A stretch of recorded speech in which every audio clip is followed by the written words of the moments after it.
హైదరాబాద్ గాంధీ భవన్లో రాష్ట్ర అవతరణ వేడుకలు ఘనంగా జరిగాయి. అమరవీరులకు పీసీసీ అధ్యక్షుడు మహేష్ కుమార్ గౌడ్ నివాళులు అర్పించి అనంతరం జాతీయ జెండాను ఎగురవేశారు. కార్యక్రమంలో వర్కింగ్ ప్రెసిడెంట్ అంజన్ కుమార్ యాదవ్, మాజీ మంత్రి గీతారెడ్డి, ఎంపీ అనిల్ యాదవ్, పలువురు ప్రజాప్రతినిధులు, అధికారులు పాల్గొన్నారు.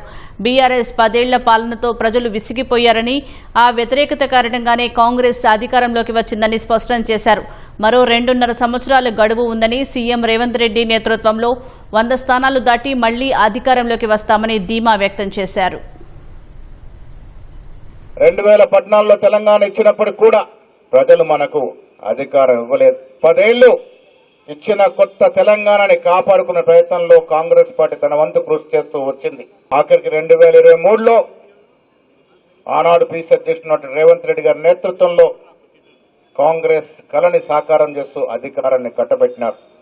మిత్రులారా, ఎన్నికలకు ముందు 2023 డిసెంబర్కి ముందు ప్రజలకి ఏ రకమైనటువంటి హామీలు ఇచ్చామో, ఏ రకమైనటువంటి కళల్ని సాకారం చేస్తామని చెప్పినామో, ఈ 2.5 ఏళ్ల సమయంలో 8.5 లక్షల కోట్ల అప్పు నెత్తిన పొట్టిపోయినప్పటికీ కూడా